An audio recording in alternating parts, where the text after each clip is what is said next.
আসসালামু আলাইকুম। আমি মিসবর আমি আছি তোমাদের ম্যাথ সলভ ক্লাস নিয়ে। তোমাদের যাবতীয় যে ম্যাথ প্রবলেম গুলো আছে সেগুলো ইনশাআল্লাহ সলভ করতে চেষ্টা করব। তোমরা কেন ভয় পাচ্ছ? যেখানে আমি ম্যাথ টিচার হিসেবে আছি তোমাদের পাশে, কিসের ভয় তোমাদের? সামনে এগিয়ে চলো। ম্যাথে কোনো বাধা আসলে আমি তো আছি। অবশ্যই বুঝাই দিয়ে সুন্দর করে বুঝাই দেওয়ার চেষ্টা করব, তোমাদের পথ চলতে সাহায্য করবে। সো আর কেন ভয় পাচ্ছ? অবশ্যই পেজটা ফলো করে শেয়ার করে পাশে থাকো। অবশ্যই তোমরা ম্যাথে ভালো কিছু করতে পারবা। দেখো, তোমরা অনেকে বলছো যে ভাই আমাদের ত্রিকোণমিতি একটু সমস্যা হয়। আর ভাই, ত্রিকোণমিতি নিয়ে কোনো প্যারা নিয়ে কোন প্যারা নিয়ে কোনো কাজই নাই। তোমরা কেন প্যারা নিচ্ছ ত্রিকোণমিতি নিয়ে? ত্রিকোণমিতি কিছু কিছু টপিকস বুঝলে একদম সহজ একটা বিষয়। দেখো, আজ হচ্ছে আমাদের মূলত যে তোমাদের যে ত্রিকোণমিতি নিয়ে যে প্রবলেম, সে ত্রিকোণমিতি প্রবলেম আজকে আমরা কিছুটা হলেও সলভ করে দিই। আশা করি ক্লাসটা দেখে তোমাদের ভালো লাগবে এবং তোমাদের বোঝা যে টপিকস গুলা সেগুলো সহজ হয়ে যাবে। ঠিক আছে, দেখো আমাদের ত্রিকোণমিতি ক্লাস আজকে দেখো 9.1 আমি আগেও ত্রিকোণমিতি ক্লাস দিচ্ছি, আবারও দিচ্ছি তোমাদের কথায় যে ভাই ত্রিকোণমিতি বুঝতে পারতেছি না। দেখো, ত্রিকোণমিতি ভাই কিছু কিছু টপিকস আমাদের খেয়াল রাখতে হবে যে কোন অনুযায়ী আমরা কি থাকলে কি করতে হবে, কোন টপিকস বললে আমাদের কোন টপিকস নিতে হবে, কোন মান নিলে কোন অনুপাত দিলে কোন অনুপাত দিয়ে বের করতে হবে। অধিকাংশ ক্ষেত্রে তোমরা কি করো যে তোমরা কোনের মান ঠিক করে রাখতে পারো না, বা কোন অনুপাতের উপর কোন অনুপাত হয় এটা বুঝতে পারো না। আজকে সবকিছু নিয়ে থাকছে আমাদের ক্লাস, পাশে থাকো। চলো কিছু এক্সাম্পল হিসেবে দেখা যায়। দেখো, আমরা যে কিছু এক্সাম্পল নিয়ে চলে আসছি। এবার এক্সাম্পল গুলো আমরা যদি এক একটা সলভ করি তাহলে তোমরা প্রত্যেকটা টপিকস আশা করি তোমাদের পক্ষে সহজ হয়ে যাবে। 9.1 অধিকাংশ আমি শর্ট শর্ট কিছু টেকনিক নিয়ে চলে আসছি। মানে যদি কিছু কিছু তোমার শর্ট টেকনিক মনে রাখতে পারো, এমসিকিউর ক্ষেত্রে বলো, তোমার দ্রুত সলভ করতে পারবা। আর যদি এমসিকিউ করলে তারপর মনে করো সৃজনশীল টপিকসটা আলাদাভাবে করতে পারবা। মনে করো আগে আমাদের মূল বিষয়টা বুঝতে হবে। যদি মূল বিষয়টাকে ভালো করে বোঝো তাহলে প্রত্যেকটা অঙ্ক করা তোমার কাছে কোনো টাফ। তুমি আগে একটা নিয়ম শেখো, একটা নিয়ম শেখার মতো শেখো, যাতে তুমি সবগুলো অ্যান্সার দিতে পারো। তুমি যদি একটা অঙ্ক একটা নিয়মই শিখে রাখো, ওই একই নিয়মে 10টা অঙ্ক তুমি করতে পারতেছো। কিন্তু যদি তুমি একটা অঙ্ক তুমি না শিখে, নিয়ম না শিখে, তুমি যদি রুলস না শিখে যদি অঙ্ক মুখস্থ করো, ভাই তুমি রাত্রে মুখস্থ করবো, সকালে ভুলে যাবো। এটাই স্বাভাবিক। যদি আমরা একটা নিয়ম বা একটা সূত্র বা যে কোন নিয়মে কর নিয়মটা যদি অ্যানালাইসিস করতে পারি, নিয়মটা যদি আমরা ধরতে পারি, কোন নিয়মে করা সেই নিয়মটা যদি বুঝতে পারি, অঙ্ক তোমাদের একদম তোমার কাছে সহজ। আমাদের আগে নিয়মটা বুঝতে হবে যে কোন নিয়মে আমরা অঙ্কগুলো সলভ করতে যাচ্ছি। চলো আমরা নিয়মটা দেখে। দেখো, আমাদের 1 নম্বরে বলছে tan a = 4/3 হলে আমাদের sec a = কত। তাহলে আমাদের সাধারণত দেখো আমরা তুমি বলতে ভাই তো সহজ, তোমরা পারি। দেখো ভাই, আমাদের শিখতে হবে বেসিক থেকে। আমাদের ভিত যদি মজবুত থাকে তাহলে আমরা উপরে উঠতে পারবো, যদি ভিত মজবুত না থাকে আমরা উপরে উঠলে ভেঙে পড়ে যাবো। আমাদের ছোট থেকে আস্তে আস্তে বড় দিকে যেতে হবে। দেখো, তাহলে আমাদের এমন যদি অঙ্ক থাকে, তোমরা ডাইরেক্ট কি করবা, ডাইরেক্ট ত্রিভুজে চলে যাবে। মনে করো ত্রিভুজের অঙ্কর মতো সহজ অঙ্ক নাই। যদি তোমার এমন দেওয়া থাকে মনে করো লাকি কবল ত্রিভুজ চলে যাবা কিভাবে।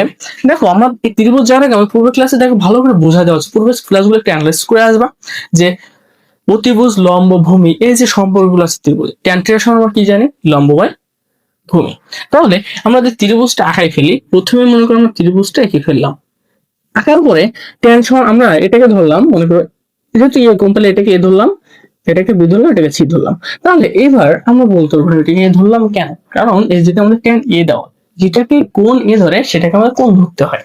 তাহলে এবার কোণ যদি আমরা উল্টে ধরি, মানও চেঞ্জ হয়ে যাবে। কারণ একটা জিনিস মনে রাখবা যে সবসময় হচ্ছে কোণের বিপরীতে থাকে কোণের যে বিপরীত, এই বিপরীতে থাকে হচ্ছে লম্ব, এই যে সমকোণের বিপরীতে থাকে হচ্ছে অতিভুজ। এটা সবসময় খেয়াল রাখবা যে কোণের বিপরীতে থাকে, সবসময় খেয়াল রাখবা যে কোণের বিপরীতে, এই যে কোণের বিপরীতে থাকে হচ্ছে লম্ব, আর সমকোণের বিপরীতে থাকে অতিভুজ।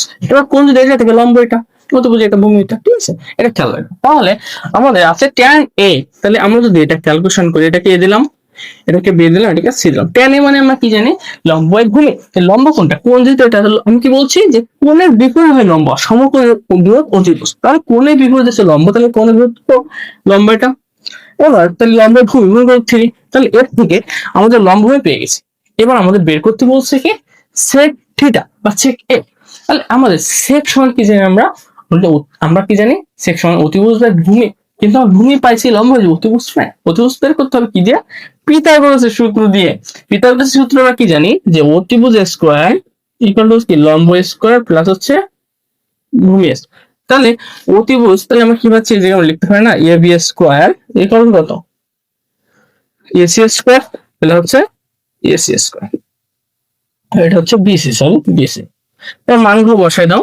এবার আমরা যেহেতু অতিভুজ বের করবো সো এটা রেখে দিলাম এ বি স্কয়ার সমান কত এসেছে 4 এর স্কয়ার প্লাস হচ্ছে 3 এর, তাহলে এ বি স্কয়ার এটা কত এসেছে 16 প্লাস হচ্ছে 9, তাহলে এ বি কার কত রুট অফ 25, তাহলে এ বি কার কত এসেছে আমাদের এ বি হচ্ছে কত।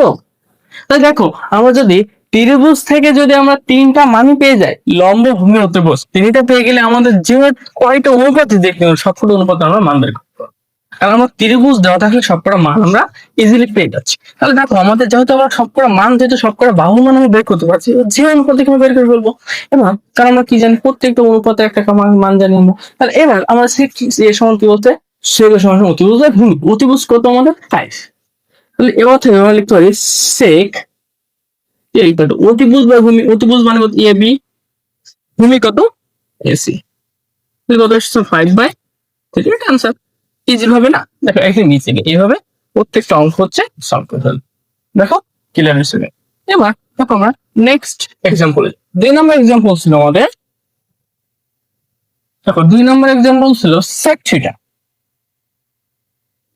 সেক থিটা ইকুয়াল টু হচ্ছে 1 মাইনাস cos থিটা। দেখো তো আগেরটা থেকে এটা হালকা একটু টাফ, এটা হালকা একটু আস্তে আস্তে কঠিনের দিকে যেতে হবে। দেখো তাহলে আমাদের এমন অঙ্ক থাকলে আমরা কি বের করতে বলছি, বলতো এই জায়গায় এই সমীকরণে আমরা সরি ইনটু এই জায়গায় তাহলে ইনটু এর মানটা বের করতে বলছে, মানে এই সমীকরণের মানটা বের করতে বলছে। তাহলে এই সমীকরণের মানটা যখন বের করবো আমাদের খেয়াল রাখতে হবে কার মান আমরা বের করতে চাচ্ছি।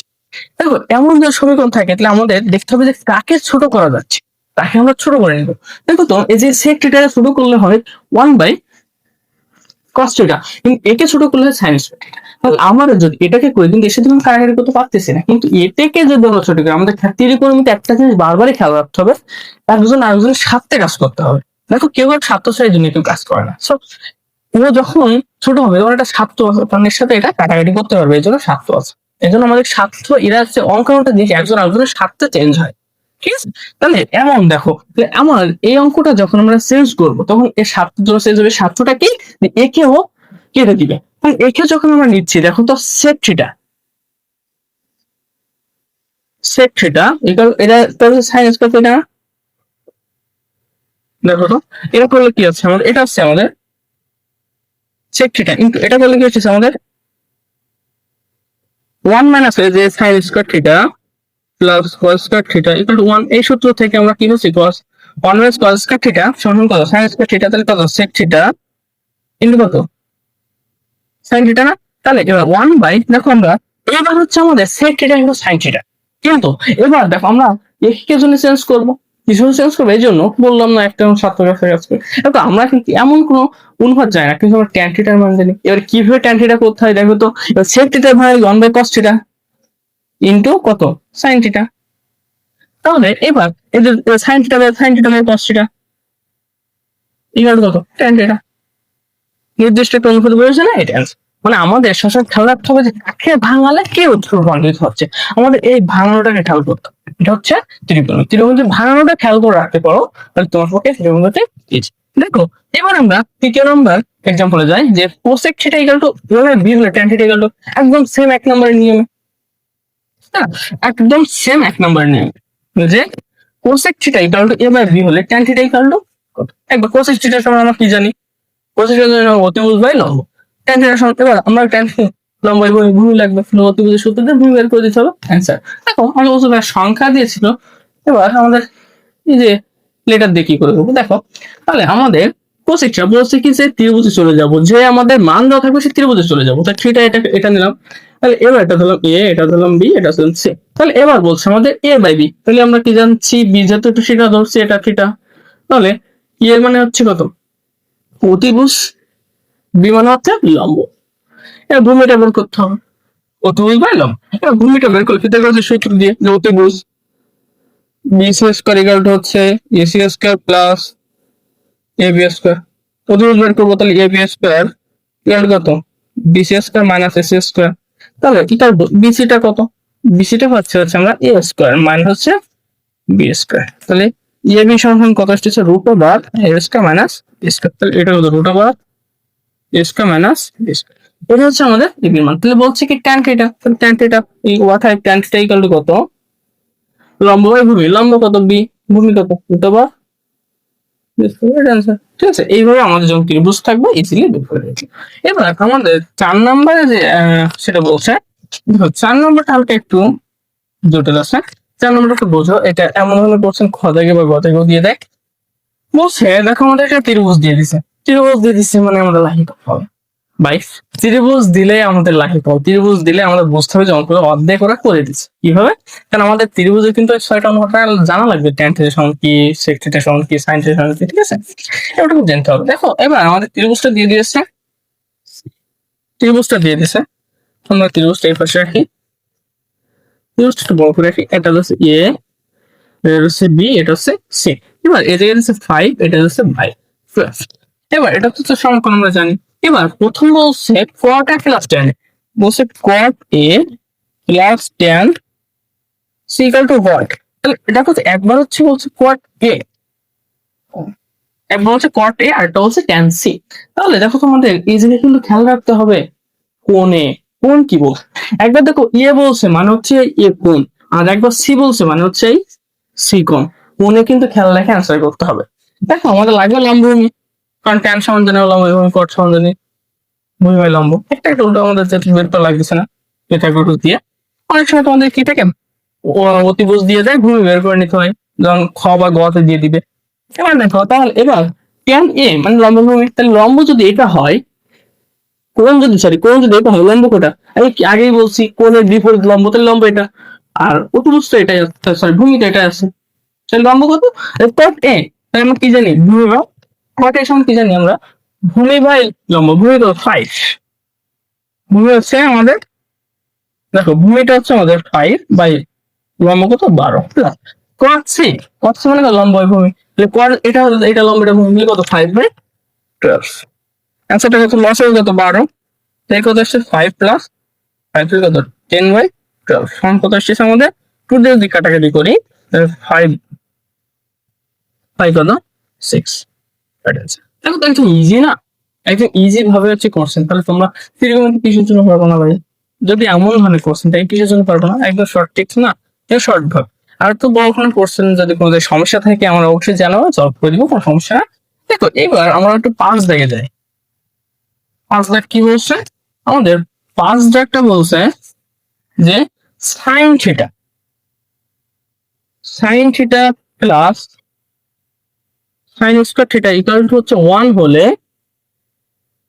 tan থিটা ইকুয়াল টু কট, আমাদের tan থিটাটা বের করতে হবে, তাই না। এবার যখন আমরা tan থিটাটা বের করব, দেখো এই জায়গা থেকে আমাদের tan থিটা বের করতে হবে, আমাদের সমীকরণ দিয়ে দিছে।